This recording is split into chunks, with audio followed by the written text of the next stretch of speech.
महाराष्ट्र और झारखंड का विधानसभा चुनाव हो या फिर यूपी का उपचुनाव, इन चुनावों में सबसे बड़ा टेस्ट ना तो नरेंद्र मोदी का है ना ही योगी आदित्यनाथ का।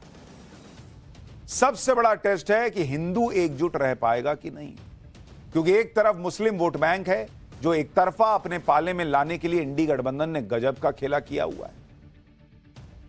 दूसरी तरफ मोदी योगी का वो नारा है जिसमें वो हिंदुओं को जोड़ने की बात कर रहे हैं। ये कह रहे हैं कि अगर बटेंगे तो बांटने वाले महफिल सजाएंगे। यानी अगर देखें तो ये पूरा चुनाव एक तरह का टेस्ट बन गया है, जिसमें बटेंगे वर्सेस नहीं बटेंगे का टेस्ट होना है, ध्रुवीकरण वर्सेस तुष्टीकरण का टेस्ट होना है।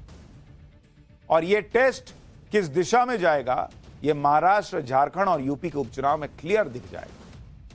इस टेस्ट की सबसे बड़ी लैब यूपी की 9 सीटों पर होने वाले उपचुनाव को माना जा रहा है, जहां चुनाव से पहले योगी आदित्यनाथ और अखिलेश यादव आमने सामने हैं। योगी ने ही नारा दिया था कि बटेंगे तो कटेंगे। इस नारे की गूंज महाराष्ट्र तक हो रही है, जहां उनके पोस्टर लग गए। सोचिए, जो नारा महाराष्ट्र तक चर्चित हो रहा है उसका यूपी में कितना असर होगा। यही वजह है कि इससे अखिलेश यादव परेशान है, क्योंकि वो भी यूपी में बड़ी तैयारी कर रहे हैं। उन्हें लग रहा है कि लोकसभा में जैसे उलटफेर किया था वैसा ही उपचुनाव में कर दिया तो 2027 के लिए उनकी दावेदारी मजबूत हो जाएगी। इसी की उम्मीद में अखिलेश के पोस्टर तक यूपी में आज लगने लग गए, जिसमें अखिलेश को 27 का सत्ताधीश बता दिया गया। लेकिन यह समझ लीजिए कि 2027 में यूपी में होने वाले विधानसभा चुनाव में अखिलेश यादव के सत्ताधीश बनने का सपना समाजवादी पार्टी क्यों दिख रही है। और दोनों पोस्टर का अंतर देखिए, एक पोस्टर में बटेंगे तो कटेंगे यानी हिंदुओं को, समाज को जोड़ने की बात, दूसरी तरफ 27 का सत्ताधीश यानी एक ही परिवार, एक ही व्यक्ति की बात है कि यही सत्ताधीश बने। तो अखिलेश यादव, उनकी पार्टी सत्ताधीश बनने का सपना समाजवादी पार्टी का सपना क्यों देख रही है, अब इसके बारे में बताता हूं। दरअसल लोकसभा चुनाव में अखिलेश यादव ने पीडीए का नारा जोर शोर से दिया। पीडीए मतलब पिछड़ा दलित अल्पसंख्यक, और इसी नारे से अखिलेश यादव को यूपी में कामयाबी मिली। इसलिए यूपी में उपचुनाव से पहले भी अखिलेश यादव इसी तरह का नैरेटिव सेट करने में जुटे हैं, फिर चाहे वो एनकाउंटर और बुलडोजर के मामले में पीडीए वाली राजनीति करना हो या फिर वोट बैंक को खुश करने वाली पॉलिटिक्स करना। लेकिन उपचुनाव से पहले योगी आदित्यनाथ ने अखिलेश यादव के पीडीए और जाति वाले नैरेटिव की काट भी ढूंढ ली। अखिलेश यादव जितना पीडीए कर रहे हैं, सीएम योगी उतना ही हिंदुत्व और हिंदू एकता की बात कर रहे हैं। और हरियाणा में बीजेपी की जीत के बाद योगी आदित्यनाथ और बीजेपी का कॉन्फिडेंस अलग लेवल पर है। बीजेपी ने साफ इशारा कर दिया है कि आने वाली चुनावी लड़ाइयां हिंदू एकजुटता बनाम तुष्टीकरण के बीच होने जा रही है। और यह इसलिए भी जरूरी है क्योंकि देश में हिंदुओं को जाति के नाम पर बांटने वाली राजनीति पिछले कुछ समय से हावी होती थी। इस राजनीति की काट हिंदुत्व की राजनीति के नए तेवर से निकाली जा रही है और इसका जिम्मा हिंदुत्व के सबसे बड़े चेहरे संभाल चुके हैं। 5 अक्टूबर को प्रधानमंत्री नरेंद्र मोदी ने कह दिया था कि अगर हम बटेंगे तो बांटने वाले महफिल सजाएंगे। 6 अक्टूबर को संघ प्रमुख मोहन भागवत ने कह दिया कि अपनी सुरक्षा के लिए हिंदुओं को एकजुट होना होगा। इस लाइन को सेट किया बीजेपी के फायर ब्रांड हिंदू चेहरा माने जाने वाले आदित्यनाथ ने, जो कई बार कह चुके हैं कि बटेंगे तो कटेंगे। यानी एक तरफ फोकस हिंदुओं की एकजुटता पर है तो दूसरी तरफ हरियाणा चुनाव ने दिखा दिया कि बीजेपी और संघ की केमिस्ट्री क्या कमाल कर सकती है। अब यूपी में होने वाले उपचुनाव के लिए बीजेपी और संघ एक बार फिर साथ आ चुके हैं और हरियाणा की तर्ज पर संघ ने यूपी उपचुनाव में इंडी गठबंधन को पटकनी देने का प्लान तैयार कर लिया। खबर है कि मथुरा में आरएसएस प्रमुख मोहन भागवत और योगी आदित्यनाथ के बीच हुई बैठक में यूपी उपचुनाव की रणनीति पर चर्चा हुई। दोनों नेताओं के बीच यह बैठक 45 मिनट चली। पूरा कार्यक्रम करीब 2-2.5 घंटे का था, लेकिन 1-to-1 मीटिंग 45 मिनट्स की रही। और सूत्रों के मुताबिक यूपी में होने वाले उपचुनाव के लिए संघ ने जो प्लान तैयार किया है उसके तहत आरएसएस के 5 से 7 कार्यकर्ताओं के अलग अलग ग्रुप बनाए जाए। संघ के कार्यकर्ता घर घर जाकर लोगों से संवाद करके बीजेपी के पक्ष में माहौल बनाएंगे। लोकसभा चुनाव में जिन सीटों पर बीजेपी कमजोर रही उन इलाकों पर खास जोर दिया जाएगा।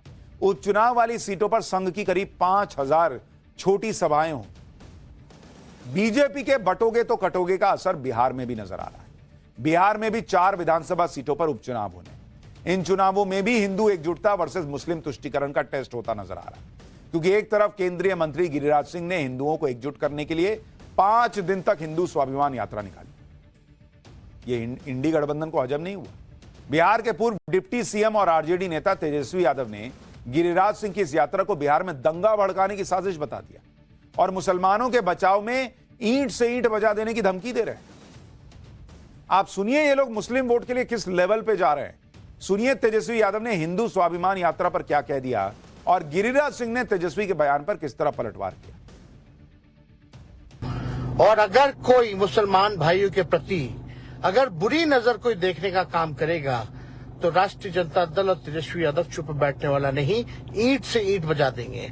आताताई कौन है? पूर्णिया, रड़िया, कटिहार, किशनगंज में वो है बांग्लादेशी, वो है रोहिंग्या। उसके लिए ये प्राण दे रहे हैं बाप बेटा और गलत फहमी के शिकार हैं। अरे भाई वोट लेना है, वोट लीजिए, तुष्टीकरण की राजनीति आप करते रहे हैं, लेकिन गलत फहमी में मत जिए। आप कहे होते कि पूरे बिहार में अगर कुछ हुआ तो हम ईंट से ईंट, तब समझ में आता कि हिंदू मुसलमान प्रेम की बात आप कर रहे हैं।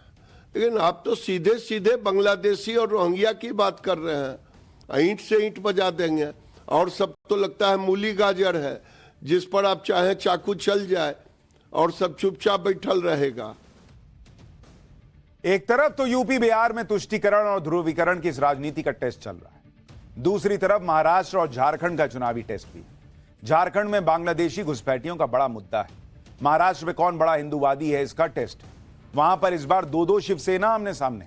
महाराष्ट्र की राजनीति ही इस बार अलग लेवल पर है। वहां न सिर्फ दो शिवसेना है, दो एनसीपी भी है।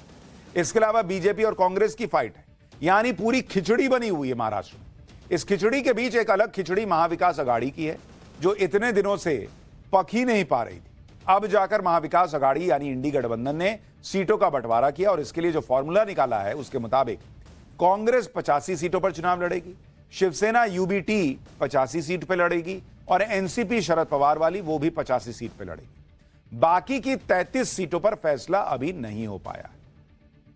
यानी एक तरह से देखा जाए तो कांग्रेस ने ठाकरे और पवार के सामने सरेंडर कर दिया है, क्योंकि कांग्रेस के बारे में कहा जा रहा था कि वो तो 100 से ज्यादा सीटों पर चुनाव लड़ेंगे, लेकिन तीनों पार्टियों को बराबर बराबर सीटें ही लड़ने को मिली। इस राजनीति के बीच केरल की वायनाड सीट के उपचुनाव की भी बड़ी चर्चा हो रही है, क्योंकि वहां आज प्रियंका वाड्रा ने नामांकन दाखिल किया। प्रियंका वाड्रा पहली बार कोई चुनाव लड़ रही। उन्होंने आज नॉमिनेशन किया तो कांग्रेस के बड़े बड़े नेता सब शामिल हो गए, लेकिन एक तस्वीर से कांग्रेस घिर गई। इस तस्वीर को देखिए जरा। यह तस्वीर वायनाड में डीएम ऑफिस के अंदर की है। गेट थोड़ा सा खुला हुआ है और बाहर कांग्रेस के अध्यक्ष मल्लिकार्जुन खड़गे इंतजार में खड़े हैं, गेट से अंदर झांक रहे हैं। अंदर एंट्री नहीं मिलने की बेचैनी उनके चेहरे पर साफ झलक रही है, जबकि डीएम ऑफिस के अंदर प्रियंका वाड्रा के नॉमिनेशन में पूरा गांधी परिवार बैठा नजर आया, जिसके बाद बीजेपी कह रही है कि कांग्रेस का दलित प्रेम दुनिया के सामने आ गया। आप भी सुनिए। कांग्रेस पार्टी दलित विरोधी, ओबीसी विरोधी पार्टी है, इसका एक और परिचय आज मिलता है।